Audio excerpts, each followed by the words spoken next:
नमस्कार। So we are back. पिछले lecture TQM के बारे में जो है हम लोग चर्चा कर रहे थे। नाउ टीक्यूएम के और डेप्थ में जो है थोड़ा गहराई में जाके जो है इसको समझने की कोशिश करते हैं and we will try to finish it fast. इसको ख़त्म करते करते टीक्यूएम टोटल क्वांटिटी मैनेजमेंट को अगर कोई भी ऑर्गेनाइजेशन अपनाना चाहता है तो उसके ज़रिए जो है क्या है। उसमें सबसे पहला ज़रिया जो है ISO के स्टैंडर्ड्स, उसके बारे में हम चर्चा करेंगे, शुरू करेंगे। आज तो ISO के बारे में विस्तार रूप में समझा नहीं पाएंगे, बट उसके अलावा काइजन एक जापानीज टर्मिनोलॉजी है, वो क्या है उसके बारे में चर्चा करेंगे। उसको अपनाने से भी हम क्वालिटी को जो है अपने ऑर्गेनाइजेशन में सही मायने में इम्प्लीमेंट करा सकते हैं, तो उसके बारे में चर्चा करेंगे। तो टोटल क्वालिटी मैनेजमेंट हमने ये प्रिंसिपल्स इनके जो है पिछले वीडियो में जो है चर्चा करी थी। अब इन प्रिंसिपल्स को जो है एक एक करके हम चर्चा करेंगे इंडिविजुअली, जल्दी जल्दी। अब उससे पहले हम थोड़ा ये टीक्यूएम का जो है शुरुआत कब और कहाँ हुआ था, क्यों हुआ था, उसके बारे में थोड़ा समझ लें, क्योंकि हिस्ट्री समझना कहाँ से ये शुरुआत हुई थी बहुत ज़रूरी है। उससे काफ़ी सारी चीज़ें जो हैं आपको पकड़ में आने लगेगी। देखिए 1970s और 80s में पूरी दुनिया जो है इकोनॉमिक स्लोडाउन जिसको हम कहते हैं, ओके, वैश्विक मंदी जिसको आप कह सकते हो, उससे जो है गुजर रहा था पूरी दुनिया में जो ये समस्या जो है चल रही थी। जैसे अभी भी कोविड के वजह से जो है दुनिया में लगभग ऐसे कुछ परिस्थिति है, और इससे जूझना हर कोई देश जो है इससे जूझ के जो है उभर के बाहर निकलना चाह रही थी, तरीके ढूंढ रहे थे। उस समय में खासकर अमेरिका जो है इस परेशानी से जो है उलझ रहा था और इससे बाहर निकलने की कड़ी कोशिश में लगा हुआ था। इन सब देशों के बीच में एक देश जो है जो ये इकोनॉमिक स्लोडाउन से उबर के मार्केट को जो है कैप्चर करना शुरू कर चुका था, और वो देश था जापान। जापानी प्रोडक्ट्स जो हैं अमेरिका जैसे देश में, जापान जो है इतनी सी नेक सी देश थी, और कुछ ही सालों पहले जो है उसको बिल्कुल ही जो है अमेरिका ने न्यूक्लियर बॉम्ब डाल के, एटम बॉम्ब डाल के जो है लगभग ख़त्म ही कर दिया था। उसके बावजूद भी 15-20 साल के अंदर जो है वो वापस जो है पूरी जोर से जो है लौट के आए। अब जब वो लौट के आए इस तरह से जो है वो मार्केट को कैप्चर किए हैं कि आज भी उनकी जो प्रोडक्ट्स की जो मार्केट में डिमांड है वो इतना है कि उनके प्रोडक्ट्स के मुकाबले कहीं ना कहीं यूएस के या दूसरे किसी देश की जो है कंपनियों को जो है टक्कर देना बड़ा मुश्किल साबित होता है। ऑर्गेनाइजेशन एग्जाम्पल के लिए मैं बताऊं, टोयोटा, सुजुकी, ये दोनों जो हैं जापानी जो है ऑटोमोबाइल सेक्टर के, उदाहरण के लिए मैं बता रहा हूँ, ऑटोमोबाइल सेक्टर की ये कंपनीज हैं जिन्होंने जो है आप देख रहे हैं पूरे विश्व में जो है अपना मार्केट कैप्चर कर रखा है। ये कैसे मुमकिन हो पाया था जब पूरी दुनिया जो है इकोनॉमिक स्लोडाउन से, वैश्विक मंदी से जो है जूझ रही थी, तो ये जापानी कंट्री जो है कैसे उभर के आ पाई।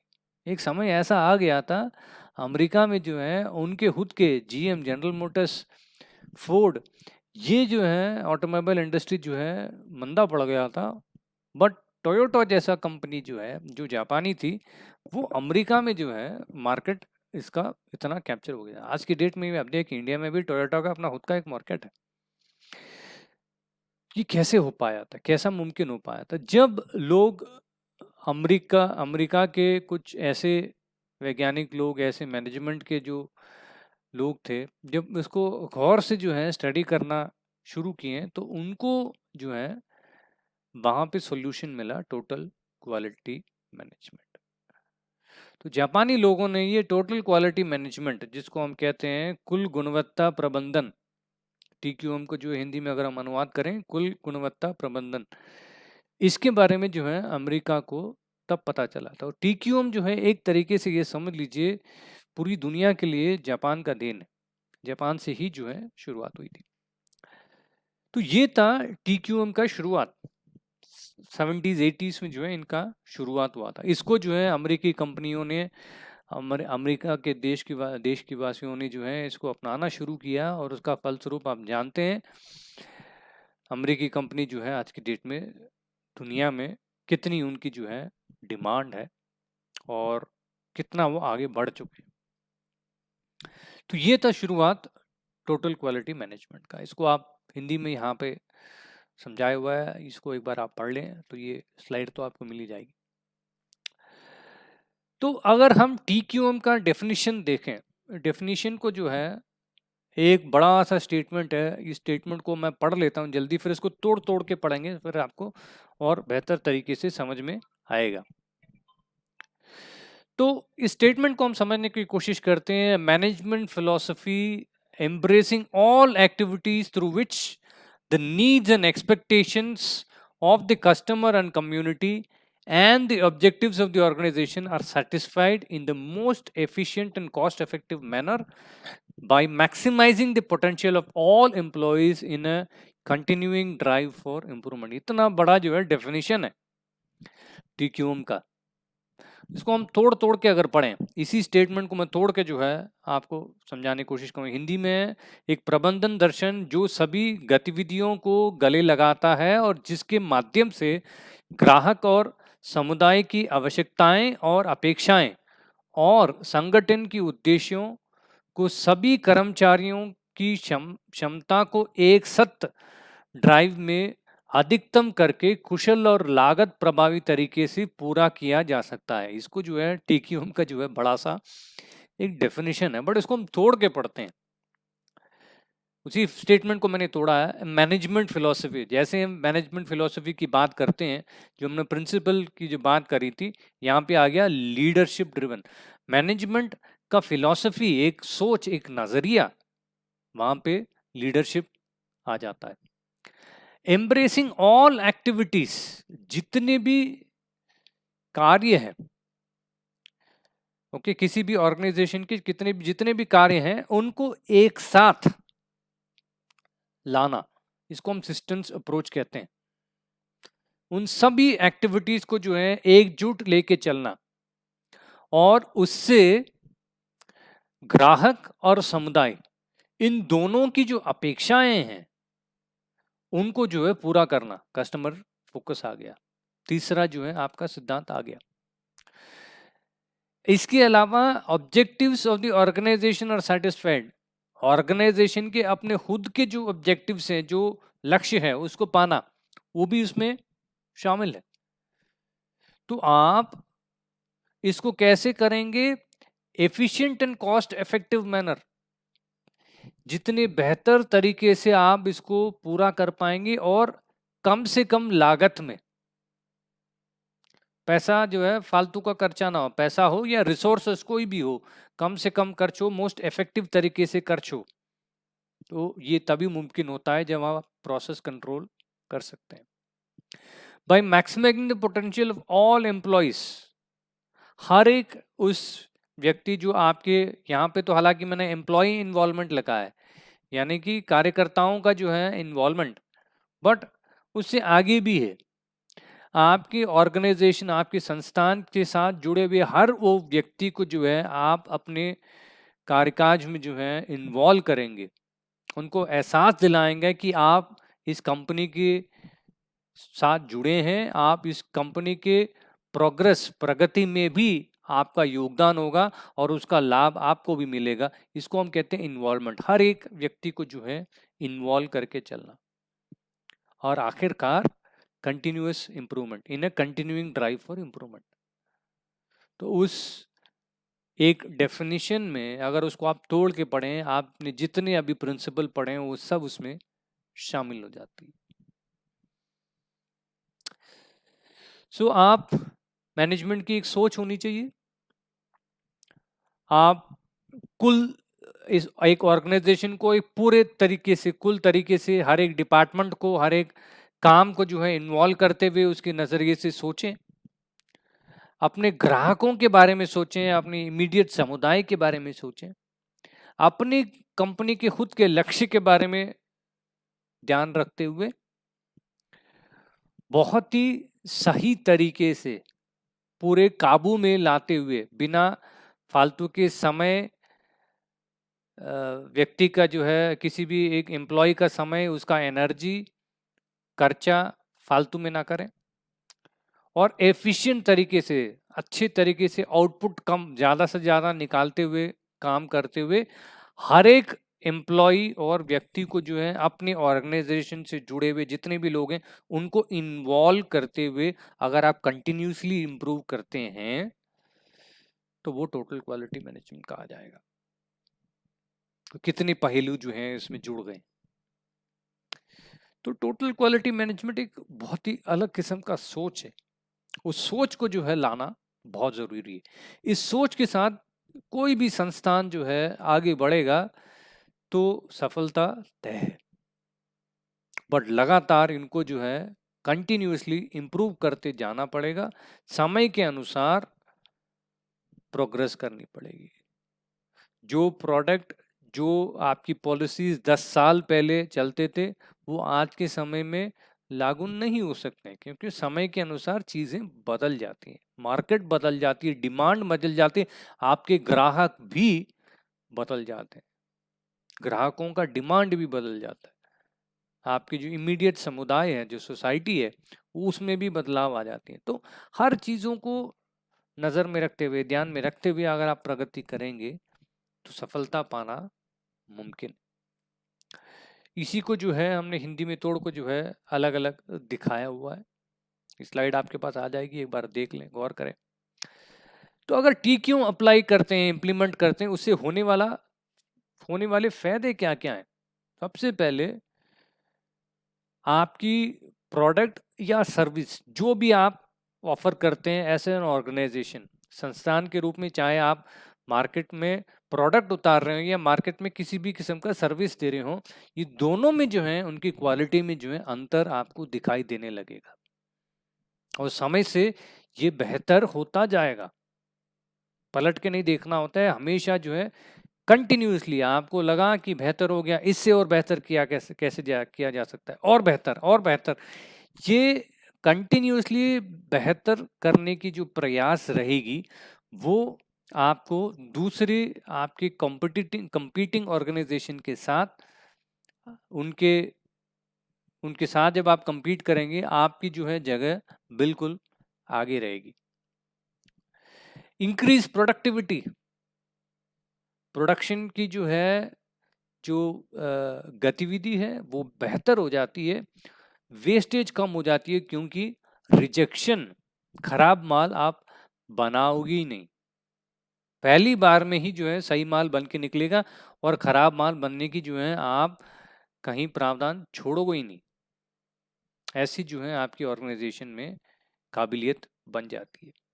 Lower cost and higher profit, धीमे धीमे आपको ये पता लगेगा कि खर्चा कम हो रहा है और मुनाफा ज़्यादा हो रहा है। ये भी बहुत ध्यान देने वाली बात है, किसी भी संस्थान के लिए बहुत इंपॉर्टेंट चीज़ है। और इन सब चीज़ों को मिलने से क्या मिलती है? Business growth, competitive jobs, investments, competition में आप दूसरे संस्थान, दूसरे ऑर्गेनाइजेशन के मुकाबले बेहतर कर रहे होंगे मार्केट में, आपकी बिजनेस तो जाहिर सी बात है बढ़ी जाती है।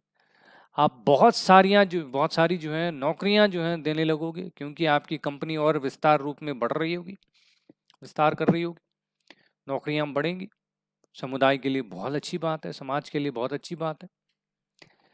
और इन्वेस्टमेंट बढ़ने लगेंगे, लोग जो है पैसा लगाना शुरू करेंगे आपकी कंपनी में, आपकी कंपनी की वजह से किसी और चीज़ में, और ये इकोनॉमी के लिए बहुत अच्छी बात हो। तो ये जो है कुछ ऐसे बेनिफिट्स हैं TQM को अपनाने से जो मिल सकता है। अब हम जाते हैं एक एक करके। Customer focus. Your customers determine the quality of your product. If your product fulfills the need and lasts as long or longer than expected, customers know that they have spent their money on a quality product. बहुत सीधी सी बात मैंने पहले भी बताई थी। आपकी product की गुणवत्ता तय करने वाला जो है आपके ग्राहक हैं, जो खरीदार हैं, वही निर्धारित करता है। अगर आपका प्रोडक्ट, आपका उत्पाद जो है जितने समय के लिए अपेक्षा रखता है ग्राहक, उससे अधिक समय के लिए टिकता है और उसके अपेक्षा से ज़्यादा जो है साबित होता है, उसको समझ में आने लगता है कि भाई मेरी अपेक्षा, मेरी एक्सपेक्टेशन, ये मेरी एक्सपेक्टेशन से भी ज़्यादा जो है ये प्रोडक्ट डिलीवर कर रहा है, तो आपके ग्राहक को ये लगने लगेगा कि आपका प्रोडक्ट अव्वल दर्जे का प्रोडक्ट है। और ये काफ़ी होता है। ये बहुत इंपॉर्टेंट चीज़ है। इसके लिए आपको अपने ग्राहक को समझना ज़रूरी है।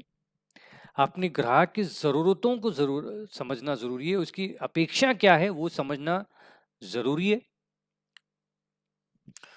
अगर ये चीज़ें समझ में आ जाए, आपके ग्राहक कौन है, आपके ग्राहक की ज़रूरतें क्या है, उनकी अपेक्षा क्या है, फिर आप उसके अनुसार प्रोडक्ट को डिफाइन कर सकते हैं कि आप उनको क्या, किस किस्म के उत्पाद देंगे और उस उत्पाद को बनाने के लिए किस किस्म का मटेरियल चाहिए, कैसे लोग चाहिए और आपके अंदर, आपके संस्थान के अंदर गतिविधियां कैसी बनी होनी चाहिए।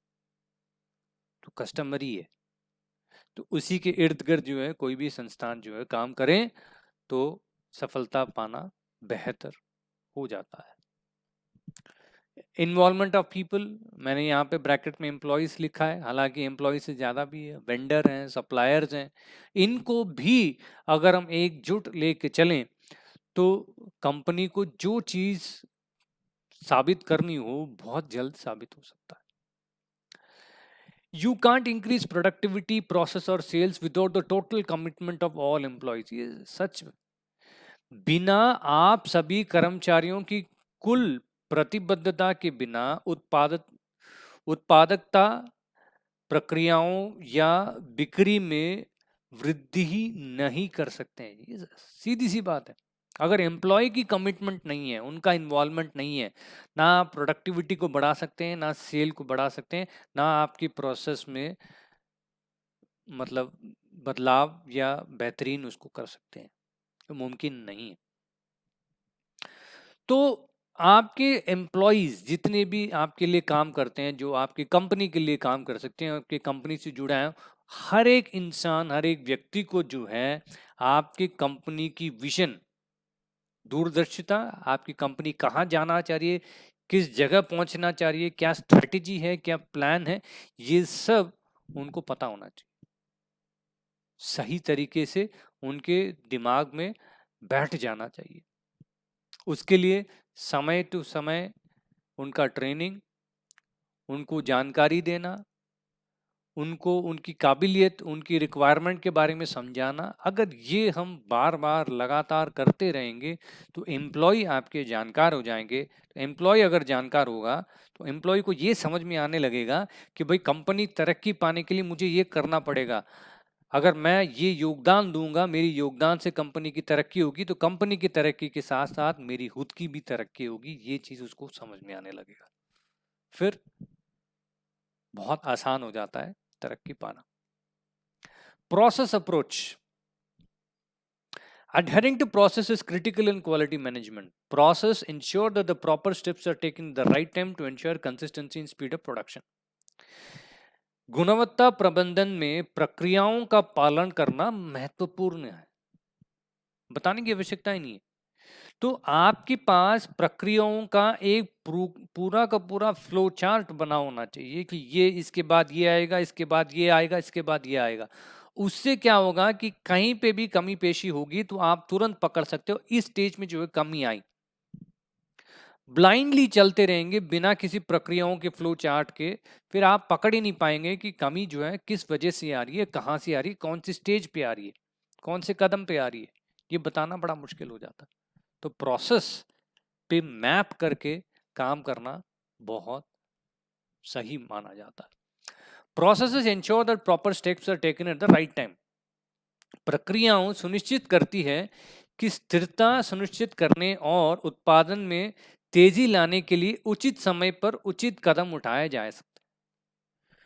प्रोसेस में आप मैप करके चलेंगे तो आपको पता है कि कहाँ पे कंट्रोल कर सकते हैं, कमियों को कैसे हटा सकते हैं, कौन से स्टेज पे हटा सकते हैं, पहचान सकते हैं कि कमियां किस वजह से हो रही है, कौन से स्टेज में हो रही है, उस स्टेज को आप बेहतर कर सकते हैं। तो तभी मुमकिन है जब आप प्रोसेस अप्रोच को अपनाएंगे तब। सिस्टम्स अप्रोच मैंने ये पहले समझाया था। सिस्टम्स अप्रोच मतलब जितने भी अलग अलग डिपार्टमेंट्स हैं उन सबको एक साथ लेके एकजुट लेके जो है काम करना। Typically, a business has many different departments, each with their own specific functions and purposes. आमतौर पर एक व्यवसाय में कई अलग अलग विभाग होते हैं जिनमें से प्रत्येक के अपने विशिष्ट कार्य और उद्देश्य होते हैं। सिंपल है। फाइनेंस मार्केटिंग डिपार्टमेंट है, सेल्स डिपार्टमेंट है, क्वालिटी डिपार्टमेंट है, प्रोडक्शन डिपार्टमेंट है, तो अलग अलग डिपार्टमेंट है, उनके अपने खुद के ऑब्जेक्टिव्स होते हैं।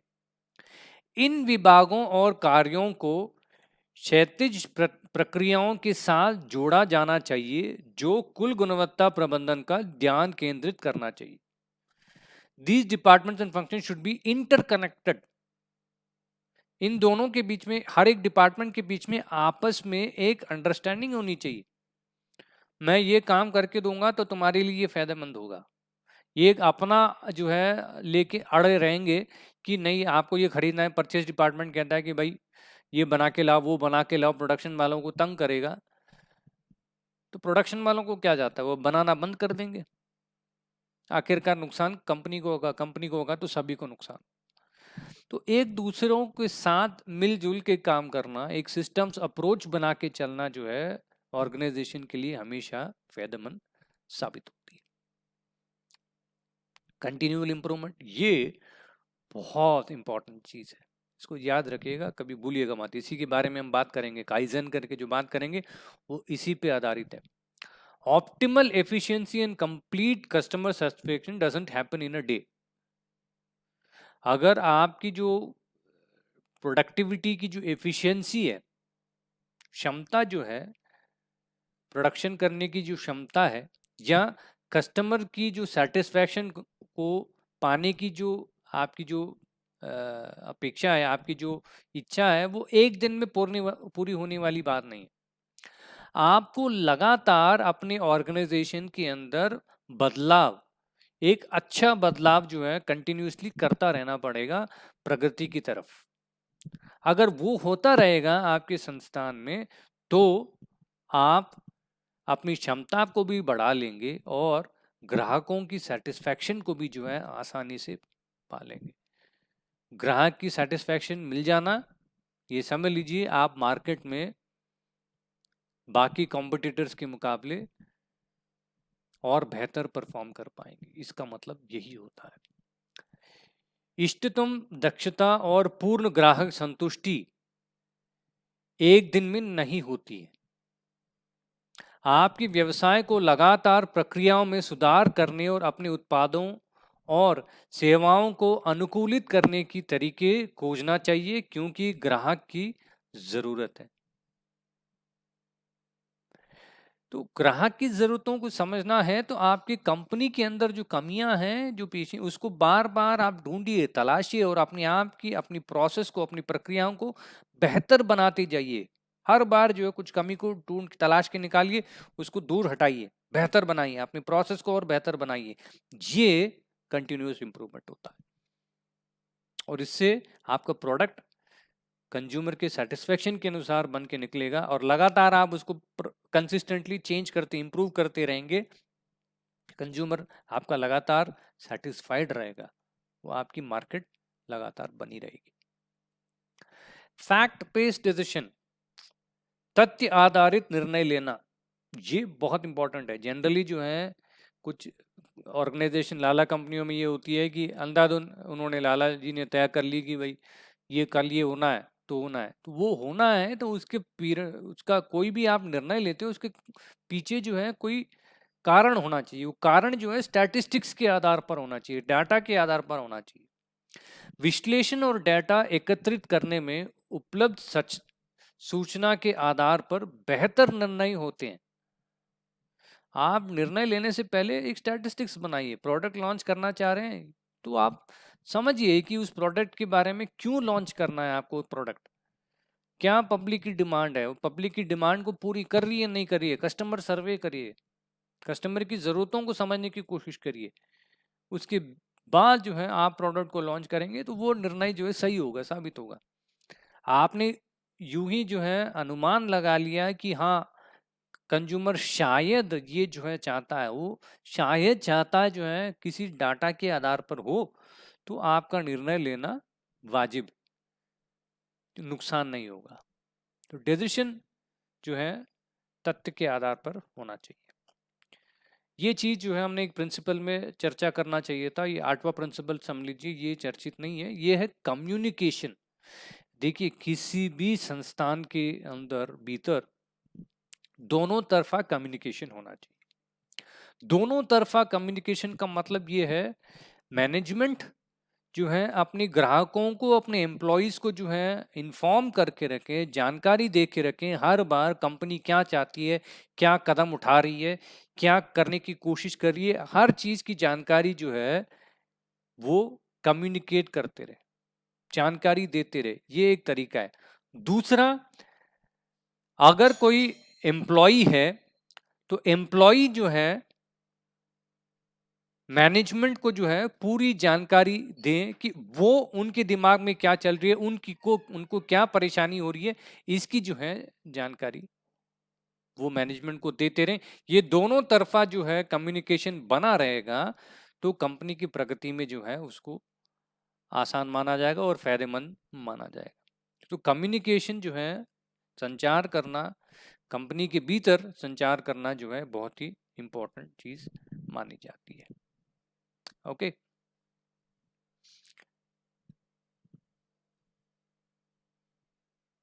हाँ जी।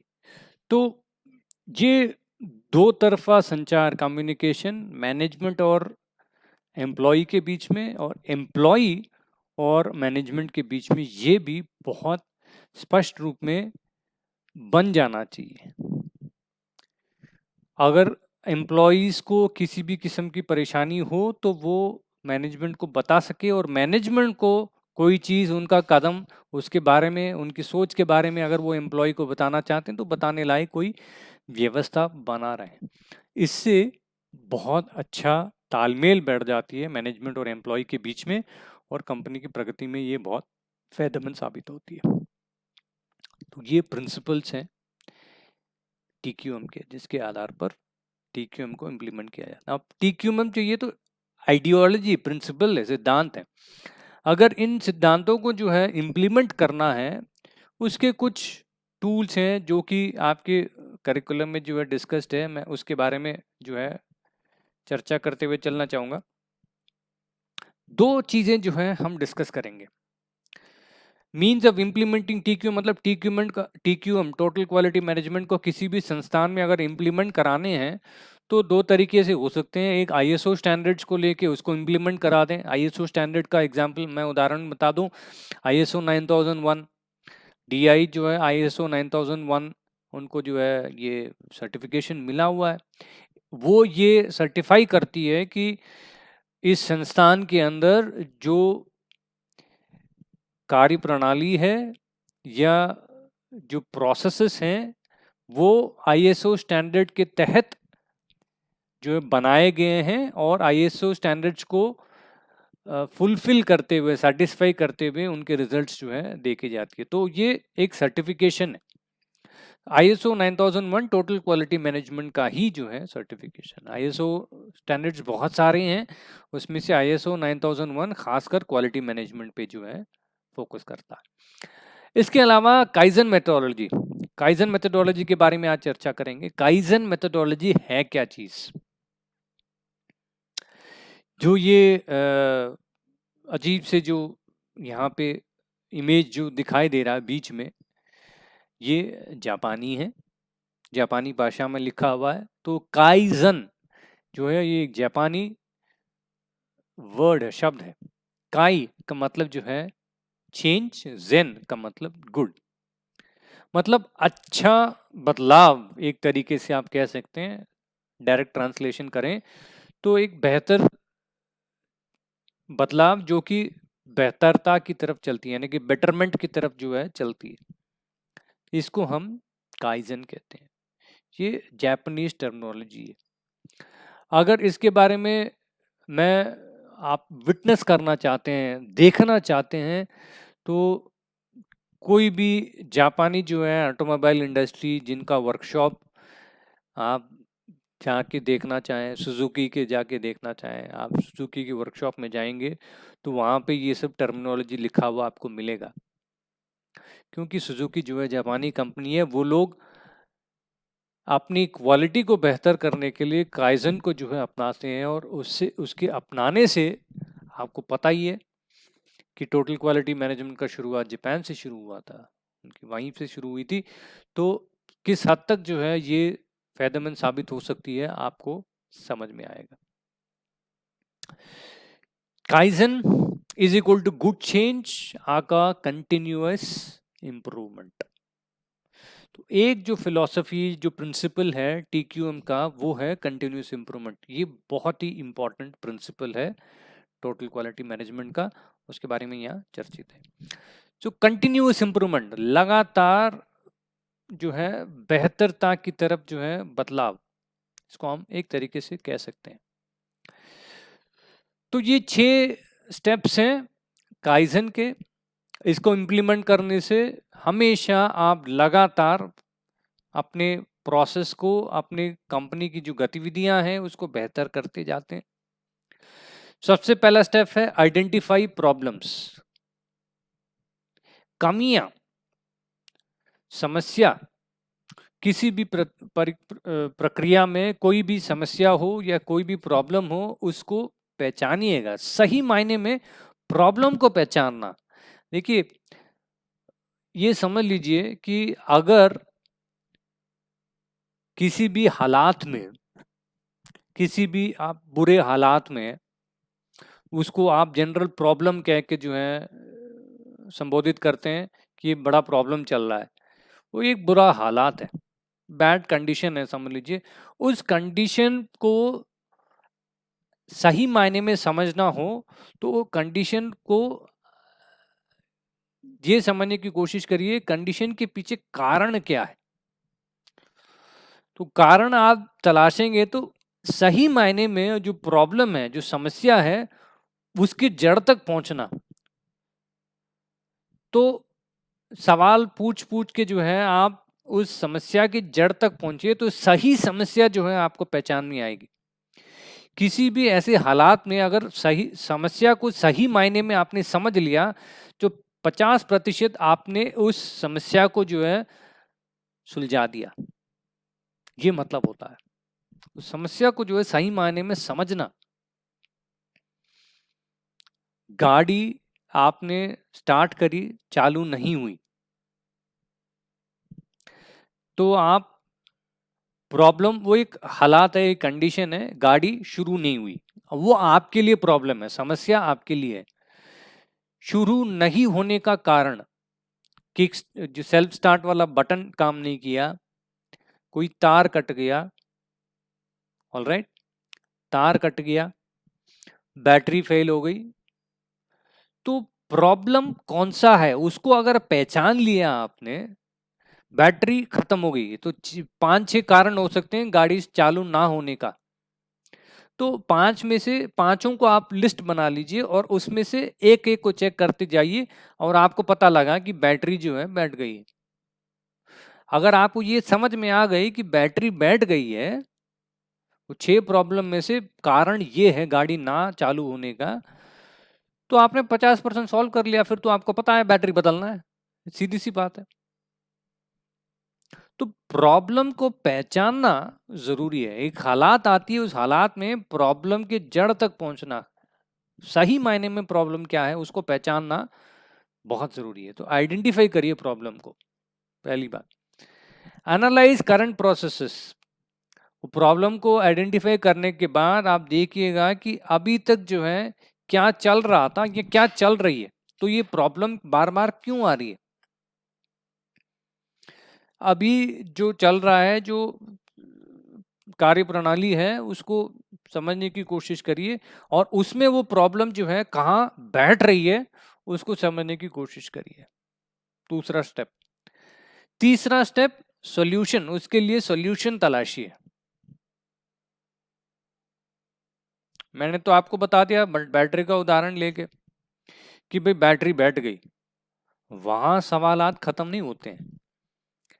अभी तक चल रहा था गाड़ी, एकदम से बैटरी कैसे बैठ गया,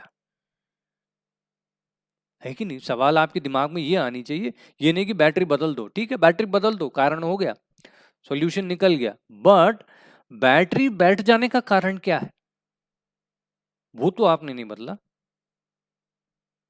तो जो नया बैटरी लगाएंगे वो भी जो है खराब होने की संभावना है। बैटरी खराब होने का कारण ढूंढिए। आपने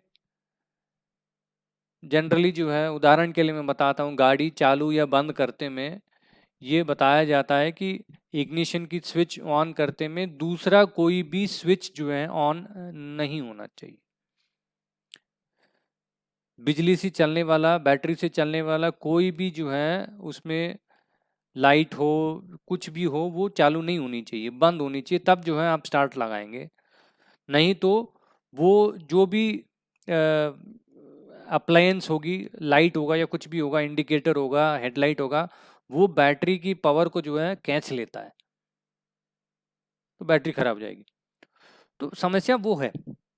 तो एग्जिस्टिंग बैटरी खराब होने का कारण आप ढूंढिए, फिर आप बैटरी बदलिए। वो कारण जिसकी वजह से बैटरी खराब हुआ उस पे आप एक्शन करिए और फिर बैटरी को बदलिए, तब जाके बैटरी बदलने का कोई सेंस बनेगा। नहीं तो बैटरी, दूसरा बैटरी भी खराब होगा। यही मतलब है इनका। तो करंट प्रोसेस को एनालाइज करिए, अभी क्या चलता रहा है, हम गाड़ी कैसे चालू कर रहे हैं, क्या, जैसे हम 4 पहिए वाहन वाले जो गाड़ियां होती हैं उनमें कुछ लोग जो हैं एसी हमेशा चालू रखते हैं, एसी चालू रख के इग्निशन जो है चालू करते हैं, बैटरी बैठ जाती है उससे। बंद करते में भी एसी को हमेशा बंद करके बंद करना होता है, लोगों को ये ज़्यादा जानकारी होती नहीं है, ऐसे बंद कर देते हैं, बैटरी खींच लेता है, सुखा देता है बैटरी को। तो अपनी प्रोसेस, अपनी जो सिस्टम जो चलती आ रही है उसको समझने की कोशिश करिए और वो समझ में आएगा कि प्रॉब्लम कहाँ है, प्रॉब्लम का कारण भी जो आपको समझ में आ जाएगा। तो बैटरी बदलना है, बैटरी बदलना वो तो समझ में आ गया, तो बैटरी खराब होने के कारण भी आप समझ लीजिए और उस पर अमल करिए। तो सॉल्यूशन जो है आपको चेंज करना पड़ेगा और वो सॉल्यूशन को जो है लगने के बाद टेस्ट करिए। जो आपने सॉल्यूशन अपनाया, जब बैटरी बदल दिया, हमने अपने तौर तरीकों को बदल दिया कि मैंने सब कुछ बंद करके फिर इग्निशन को बंद करता हूँ या सबको बंद करके फिर इग्निशन को चालू करता हूँ। इसको करके आप बैटरी में जो पावर सप्लाई आ रही है उसको जो है जांचने की कोशिश करेंगे। आप देखेंगे कि हाँ, पहले से जो है बैटरी की जो है पावर लॉस नहीं हो रहा है, एकदम से घट नहीं रहा है, बैटरी में पावर की क्षमता घट नहीं रहा है। इसको टेस्ट करिए। टेस्ट करने के बाद रिजल्ट्स को एनालाइज करिए, जो रिजल्ट निकल के आ रही है उसको एनालाइज करिए।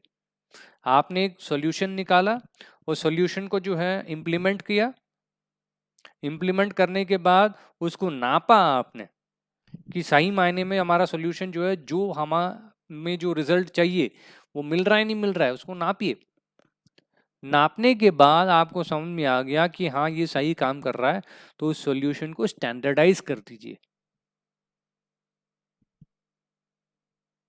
तो आपका पूरा का पूरा साइकिल चालू हो जाएगा। अब उस साइकिल को दोबारा दोहराइए। ऐसे ही जो है अलग अलग जो आपको समस्याएं जो हैं आपके काम में आती हैं, हर एक समस्याओं को जो है उसका जड़ तक जाइए और जड़ में जाके एग्जिस्टिंग जो प्रणाली है उसको समझने की कोशिश, उस प्रणाली में उस समस्या का कारण ढूंढिए और उसके लिए एक सॉल्यूशन निकालिए। उस सॉल्यूशन को अमल करिए। अमल करने के बाद सॉल्यूशन सही मायने में काम कर रहा है नहीं कर रहा है, उससे आपका समस्या हटा या नहीं हटा, उसको समझिए, उसको नापिए। नापने के बाद अगर समझ में आ गया कि हट गया, तो जो प्रैक्टिस आपको करनी है उसको स्टैंडर्डाइज करके अपना लीजिए। और इस प्रक्रिया को जो है, इस साइकिल जो को बार बार आप करते रहेंगे, तो कंटिन्यूअसली आप अपने संस्थान में इम्प्रूवमेंट लाते जाएंगे और वो आपके लिए बहुत ही फायदेमंद साबित होगा। ये जो है काइजन, इसी को जापानी लोगों ने जो है अपनाया हुआ हर किसी प्रॉब्लम के लिए, निजी जीवन में हो, प्रोफेशनल लाइफ में हो, गाड़ी चलाने, हर चीज में जो है काइजन को अप्लाई करेंगे तो हमारा लाइफ, हमारा प्रोफेशनल लाइफ, पर्सनल लाइफ बहुत बेहतर आपको लगने लगेगी। आपका एक सोच, आपका एक प्रवृत्ति, कभी जब प्रॉब्लम आती है ना, प्रॉब्लम से लोग भागते हैं, दूर जाते हैं, उससे जूझते नहीं है, क्योंकि वो प्रॉब्लम की जड़ तक नहीं जानना चाहते। तो ये काइजन का सिस्टम है। काइजन के 5 एसेस कहते हैं। वो 5 एसेस क्या है? सॉर्ट करना। जब भी कोई भी समस्या आती है, उस समस्या को जो है पूरा खोल खाल के देखना, उसको हम सॉर्टिंग कहते हैं। मैंने आपको जो है उदाहरण के लिए बता दें, आपको अलग अलग रंग के जो हैं पत्ते जो हैं आपको दे दिए, कार्ड्स दे दिए, ठीक है। और मैंने आपको कहा इससे जो है एक आपको डिजाइन बनाना पड़ेगा, और डिजाइन में जो है कहीं पे येलो लगेगी, कहीं पे रेड लगेगी, कहीं पे ग्रीन लगेगी। उदाहरण के लिए मैंने आपको बता दिया। तो सबसे पहले आपको क्या करेंगे, अलग अलग रंग के जो पत्ते हैं उनको अलग अलग बना लेंगे, सॉर्ट कर लेंगे, अलग कर देंगे। पीला अलग, नीला अलग, लाल अलग, हरा अलग। ये सबसे पहला आपका एक्टिविटी होता है। उससे प्रॉब्लम आपकी आसानी से सॉल्व हो जाती है, सॉर्टिंग करना। इसको हम, ये जो दूसरी तरफ जो लिखी है सैरी, ये जापानी भाषा है। सॉर्ट करना यानी कि सैरी। स्ट्रेटन करना, सीधा करना, प्रॉब्लम को जो है पूरा खोल काल के रख लेना और उसको सीधा कर लेना, आइडेंटिफाई करने के लिए सॉल्यूशन निकालना। सॉल्यूशन निकाल के उसको अपना के देखना, स्क्रब करना, सैजो कहते हैं। फिर उसको स्टैंडर्डाइज करना, जो अपनाया आपने उसको स्टैंडर्डाइज किया कि हमेशा यही हम फॉलो करेंगे, उसको हम सैकेत्सु कहते हैं जापानी भाषा में। और ये जो आपने अपना लिया, जो सुधार आपने जो अपना लिया, उसको सस्टेन करना, बना के रखना, बचा के रखना, कि बदलाव वापस जो है सिस्टम फेल ना हो जाए। वो जो सिस्टम हमने बना दिया उसी पे चलता रहे, उसको हम सस्टेन करना कहते हैं। इसको हम शित्सुके कहते हैं। तो ये 5 जो है एसेस हैं काइजन के। तो काइजन को अपनाने से कंटिन्यूसली हम अपने प्रक्रियाओं में जो है बदलाव ला सकते हैं, अच्छा बदलाव ला सकते हैं, और अपनी पूरी प्रगति को जो है बेहतर करते हुए संस्थान की बेहतरता के लिए, बेटरमेंट के लिए हम काम कर सकते हैं। ठीक है, तो ये काइजन के बारे में था। आज यहाँ पे इतना ख़त्म कर देते हैं। कल मैं ISO के बारे में जो है डिस्कस करूँगा। Thank you so much.